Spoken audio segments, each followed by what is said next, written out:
Chapitre 6. Sans délaisser les premières traces, imprimer sa propre marque. Tracer son propre sillon. Plus que de simples traces sur les pages, plonger cette racine dans l'ouvrage. Plonger ses racines dans la terre qui vous a vu naître. Accueillante ou redoutable, la terre qui vous a vu naître. Tout faire pour continuer le chemin. Redire les mots anciens et faire venir les mots nouveaux. Poursuivre l'œuvre où qu'elle aille, en un perpétuel au-dedans dehors, l'œuvre avance. L'œuvre allonge ses racines qui respirent et l'air, et l'eau et la terre. L'œuvre s'accroît et prolifère, que le temps soit mauvais ou propice. Comment comprendre ce que je suis sans la trace des mots anciens, les mots qui disent eux-mêmes ce qu'ils sont et ont voulu être? Génération après génération, les mots s'entassent. Une montagne de mots gonfle, quelquefois jusqu'à l'implosion. Des mots restés au-dedans de la gorge jusqu'à la suffocation. D'autres fois, c'est une apesanteur de mots qui pleut comme une manne dans un désert. Et celui qui arrive est nourri par les mots qui tombent. Sans qu'il le sache, les mots d'autrefois le traversent, le bercent. C'est que toujours notre vie nous devance et trace pour nous de profonds sillons. À ma parole, la parole des miens ajoutée, couche après couche, strate après strate. Une parole ni douce ni amère, une parole entre l'eau et la terre. Une forêt de mots les pieds dans l'eau, enchevêtrement de mots sur ma page, la dernière écriture révélant tout le reste. Hisser les mots sur leurs échasses, les mots sur leurs talons hauts, qu'ils prennent de grands airs, les mots fardés et habillés pour la fête. Les mots vertigineux qui provoquent les grandes ivresses, c'est quand les choses ne sont plus sûres que la vie enfin commence. Pour me retrouver moi-même, j'ai deux traces, un double sillon où se couche ma race. Deux temps, deux espaces, deux histoires ont divisé ma vie, toujours deux, et pourtant l'appel incessant de l'unique, instant rêvé d'une unité retrouvée entre mes deux mamans. C'est plus que la vie qu'elles transmettent. Chaque parcelle de leur être est habitée par le lieu où elles sont. Maman Marie-Rose d'abord, et puis maman Victoire. Maman Marie-Rose, deux grands soleils pour regarder le monde. Maman Marie-Rose baisse les yeux comme pour dissimuler son âme. Ce qu'elle dévoile dans la fureur du monde est à la croisée de ce qu'elle est, tout au fond d'elle-même. Ni tout à fait celle qu'on voit, ni tout à fait une autre. Une femme comme une trêve dans un grand désordre du monde. Ceux qui ne voient que les surfaces disent « Voilà une belle mulâtresse, yeux verts, pour habiter tous nos désirs. » Et pourtant, au commencement de l'enfance, déjà sommée de trouver sa place. Sa place entre la vigie, la maison de sa famille paternelle, et la maisonnette du bourg qu'habite égyptienne, sa maman. La vigie fichée en haut d'un morne vert qui imprime aujourd'hui sa grande désolation sur les alentours. L'habitation sur Croiry La Vigie était au XIXe siècle le centre d'une grande agitation. Aujourd'hui, elle est à l'abandon. Qui pourrait penser qu'autrefois, elle était le centre d'une grande animation? Le patriarche venait, dit-on, d'une des îles sœurs de la Martinique, Sainte-Lucie. Aujourd'hui, autour de sa maisonnée organisée, un maître mot, prospérité. Des terres entassées depuis le haut du Morne-Vert jusqu'au Morne-Beu, des kilomètres plus bas, dit-on. Un grand-père à barbe blanche pour maman Marie-Rose et ses frères. Un grand-père à barbe blanche qui n'avait rien de Père Noël. Gare à tous ceux de ses enfants qui contrecarraient sa marche en avant vers la prospérité et la gloire. Heureusement, il y avait sa femme, Véronique, pour apporter une douceur à tous ses petits-enfants. Tous les enfants de ses enfants étaient pour elle des maîtres. C'était la conviction et de sa pensée et de son cœur.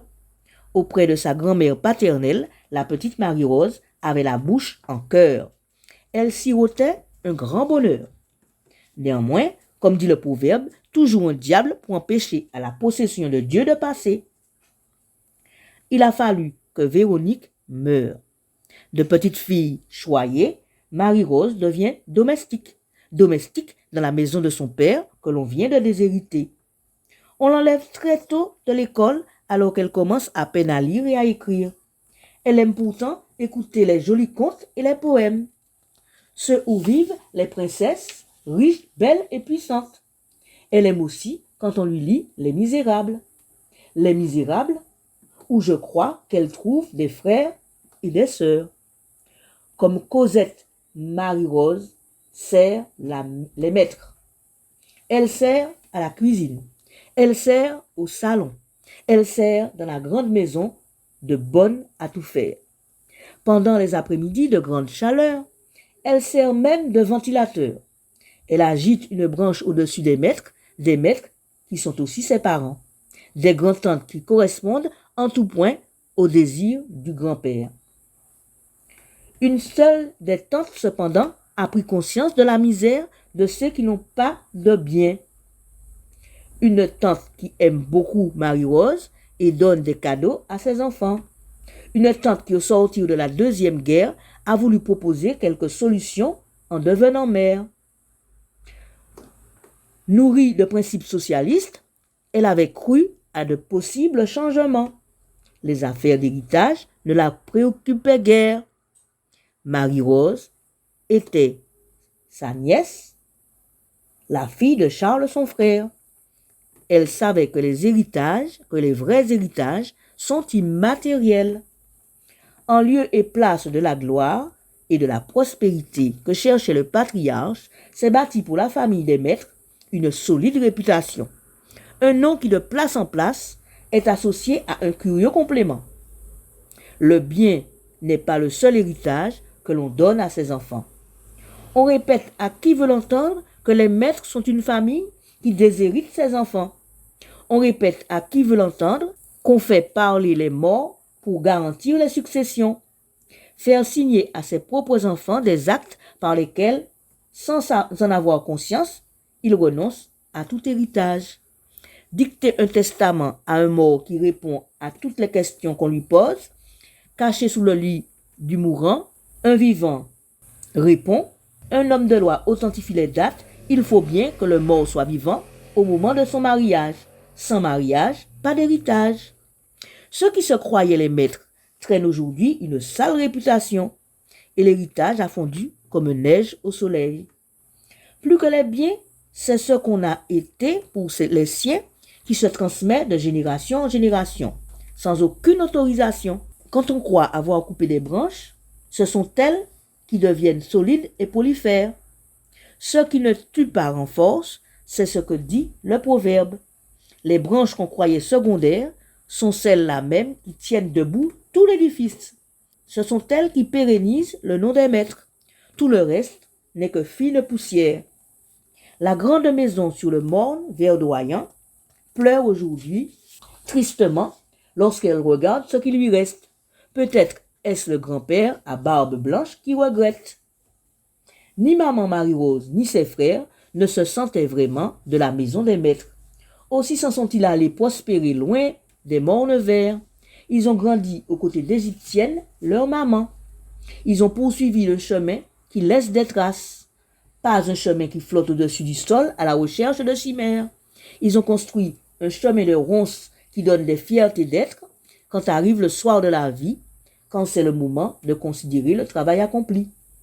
Égyptienne et Marie-Rose ont bâti à la force d'elles-mêmes leur avenir. Après les grandes récoltes de patates douces, ma grand-mère et ma mère s'emparaient des tubercules qui restaient dans les champs pour les revendre par petits lots au marché du Carbet. Les tubercules qui se sont enfoncés dans la terre germent et produisent une nouvelle récolte, moins abondante que la première, mais appréciable tout de même. Lorsque l'espérance prenait la fuite, maman ne se baissait pas pour autant les bras. C'est que quand on croit que la vie est finie, elle reprend de plus belle et on repart dardard. Quand c'était la saison des tomates, mes deux mamans proposaient leur service à qui voulait porter sa récolte au bout. elle commençait à convoyer dès l'aurore des chargements entiers de fruits et de légumes, des champs dans les mondes escarpés à la grande route. Elles effectuaient de nombreux allers et retours pour charger les camionnettes qui descendaient vers le bourg. Et elles ne s'arrêtaient de travailler que quand le soleil de midi était trop chaud. Maman égyptienne complétait les maigres sous qu'elle tirait de la vente de ses doucelettes avec ses petits travaux de couture. Cela permettait à la famille d'avoir de quoi manger et des vêtements propres. Même au creux des vagues, les mamans de chez nous trouvent toujours le moyen de rattraper le bonheur de leurs enfants qui s'échappent. C'est la définition même du mot maman. Quelques années plus tard, croyant trouver une vie meilleure, voilà que maman, Marie-Rose, épouse mon père. Mon père, que dire? Ses parents possédaient une petite boutique de quartier qui assurait à la famille une jolie subsistance. Lorsque la boutique a fait faillite, il est devenu secrétaire de mairie. Le secrétaire de mairie n'a pas fait de vieux os. Après un différend, c'est dans la mer qu'il s'est jeté corps et âme. La mer pour seule maîtresse, mon père voguait libre et sans grande contrainte. La mer qui scintille au soleil était son unique passion. L'ondulation de son eau bleue était pour lui irrésistible. Que faire quand la mer vous appelle? Vous crie des mots magiques. Marie dit haut, Marie dit bas, bonique noir, relais, Zophie, la tchépretette, boursuit, l'après-midi jour, débouquement, calmissiré. Ces mots voluptueux tournaient, viraient dans l'âme de mon père comme la plus pure des mélodies et lui donnaient des fiertés d'homme authentique. C'est la mer qui usait les journées de mon père, de longues heures à ferrer le poisson, à deviner ses vices, à redoubler d'adresse dans le choix des appâts, mariant les couleurs des plumes et des paillettes selon les espèces attendues. Se perdre entre ciel et mer, bien loin de la foule des rampants. Une petite tache rouge-orangée qui grossit comme un fruit mûr sous le soleil, c'est la yole de mon père qui rentre d'un bord de pêche. Après avoir lutté contre des rafales de vent contraire, le canot finit par échouer sur la plage et la pêche a été bonne. La mère ayant renoncé à ses caprices de belle doudou. La sieur n'a pas coulé en vain. Nous prenions, répète le marin pêcheur, le visage ruisselant de sueur. Au fond de son embarcation, 2 gros tasards et 4 boniques dorment sur un lit de dorade. Quelques pesées de maquereaux frétillent au fond du canot. Tout cela est protégé du soleil par des feuilles de banane séchées. On a roulé de gros rondins sous la coque du canot. Le pêcheur est revenu de son bord de pêche. C'est la parole de grand maître qu'on entend. Que d'artifices pour berner les bêtes. D'abord, les poissons se sont cabrés, ils ont promené la patience du pêcheur sur la mer, ils ont tenté de plier sa volonté à tous les caprices. Mais l'homme sait ajuster la tension du fil de crin pour donner aux bêtes l'illusion de la liberté. Très vite, elles se sont fatiguées en bonds impétueux et en plongées subites dans les abysses de l'océan.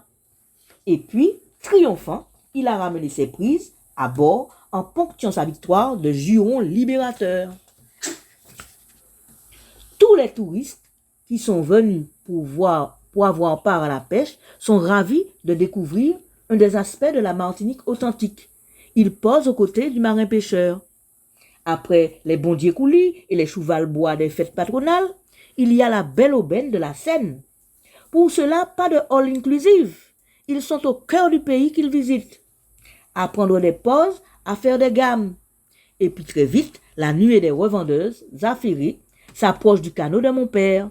Chaque femme repart avec sur sa tête une bassine pleine de poissons qu'elle se dépêche d'aller vendre à la criée dans les rues des communes voisines, Saint-Pierre ou Morne-Rouge. Le pêcheur, lui, empoche son argent, l'air digne, la conscience tranquille. Tout cela, c'est lorsque le scénario est bien et beau. Mais la plupart du temps, ni l'argent ni le poisson pêché n'arrivent dans notre maison. La générosité de mon père le distribue à tous ses amis, tout au long du chemin du retour. Et il arrive chez lui, une main devant, une main derrière. Rien pour maman Marie-Rose et ses enfants. Durant des années, Marie-Rose a supporté son sort, ri au dehors, pleure au-dedans. Pour nourrir ses enfants, elle lavait et repassait des petits bourgeois du carbet. Patiemment, elle a attendu que ses enfants grandissent, mais un jour, elle a pris leur destin en main. Maman Marie-Rose avait prémédité son action. Il ne s'agissait pas que la loi se retourne contre elle en disant qu'elle abandonnait le domicile conjugal pour aller vivre aucune vie libertine à Foyal. Tout le monde dans le bourg connaissait les colères de mon père. Il distribuait les coups comme des petits pains, les coups en guise de nourriture. Ses plus grands garçons ont même dû, un beau matin, prendre la défense de leur mère. Alors, avant que l'affaire ne dégénère, maman Marie-Rose est allée voir le garde champêtre pour l'informer de son intention de monter à Fort-de-France avec tous ses enfants. Elle avait tout préparé. Les valises étaient cachées dans les armoires. Il fallait simplement réunir les sous pour s'installer dans la capitale. Maman Marie-Rose avait peaufiné sa technique. Lorsque la mère était généreuse, que papa ramenait de pleins canaux de poissons, des bassines de jolis billets, il renversait tout cela sur la table de la salle à manger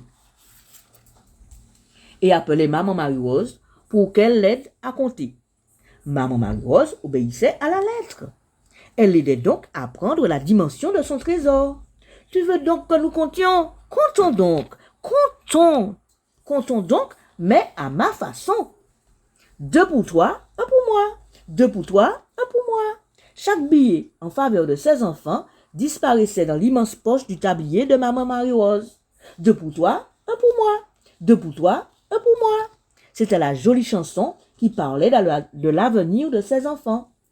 Un jour, la somme a été complète. Quand je dis complète, il manquait encore quelques sous.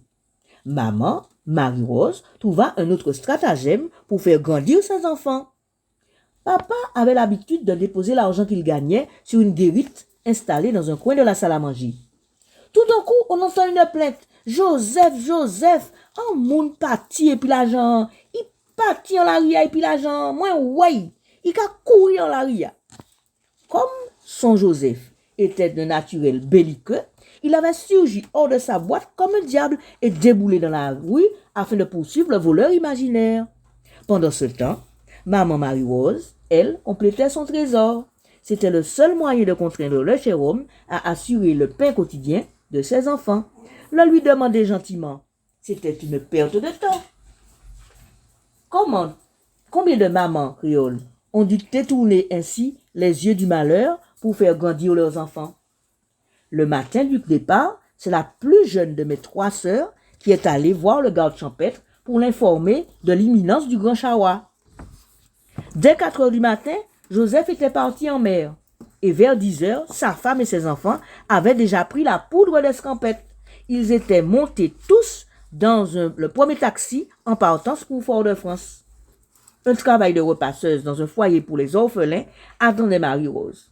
Et des amis lui avaient trouvé une maison au Terre Saint-Ville. Lorsque l'homme était revenu de la bouche en cœur de sa pêche, toute sa famille avait disparu. Longtemps, il est resté à la fenêtre à espérer que peut-être elle revienne. C'était peine perdue. Désormais, Marie-Rose et ses enfants vivaient au Terre Saint-Ville. Les Terre Saint-Ville, quelle histoire! Les Terre Saint-Ville n'étaient pas le quartier que l'on connaît maintenant. Aux côtés des belles maisons, il y avait beaucoup de masures que des marchands de sommeil louaient aux plus malheureux. Le quartier des Terre Saint-Ville était à la mesure des pérégrinations de maman. Chaque année, elle changeait de maison insalubre en maison insalubre, elle avançait comme elle pouvait. Les Terre Saint-Ville, un quartier avec une histoire. L'histoire de tous ceux qui, comme maman Marie-Rose, étaient venus dans leur ville pour trouver un travail. Les Terre Saint-Ville, un quartier avec une histoire. L'histoire de tous ceux qui, comme maman Marie-Rose, étaient venus dans leur ville pour trouver un travail. Les Terre Saint-Ville étaient autrefois une zone marécageuse. Une zone marécageuse qui s'étendait sur une 30aine d'hectares. Son nom, il le devait à un certain marquis de Saint-Ville, auquel il appartenait avant 1902. On l'appelait aussi Faubourg Thébaudière ou quartier des Misérables. Terre Saint-Ville, c'était synonyme de refuge pour les plus pauvres, une terre d'exode pour ceux des campagnes qui descendaient en ville. Dans les années 1880, les ouvriers agricoles et les ouvriers des usines, les petits ruraux ruinés qui arrivaient en ville y avaient trouvé en leur temps des logements lorsque les faillites des grands planteurs s'étaient multipliées à cause de la crise sucrière. Les terres Saint-Ville. En 1902, on y trouvait aussi les réfugiés de la catastrophe de Saint-Pierre. Mais ce n'est qu'en 1910 que Victor Sévère a entrepris de faire assainir et aménager les terres Saint-Ville. Au fil des années, au fil des mandatures, le quartier a pris sa forme définitive. Il est devenu le plus grand quartier ouvrier et artisanal de Fort-de-France. Lorsque maman Marie-Rose est arrivée aux terres Saint-Ville dans les années 1970, elle continuait donc le chemin que beaucoup de familles martiniquaises avaient suivi avant elle. Quitter les communes pour se faire un destin à Foyal. On ne peut pas dire que la vie était belle au terre Saint-Ville. Au fil du temps, de masure en masure, louée à des marchands de sommeil, maman a construit néanmoins l'avenir de tous ses enfants. Les plus grands sont partis avec le Bumidum. Les plus jeunes ont fini par les rejoindre, ce qui fait que la plupart de mes frères et sœurs se sont établis sur l'autre bord. Ce que maman Marie-Rose a goûté avant de s'en aller, c'est le plaisir de voir que toute sa famille s'était construite grâce à sa persévérance, une existence. Mon père, lui, était resté longtemps à la fenêtre à espérer que sa famille revienne.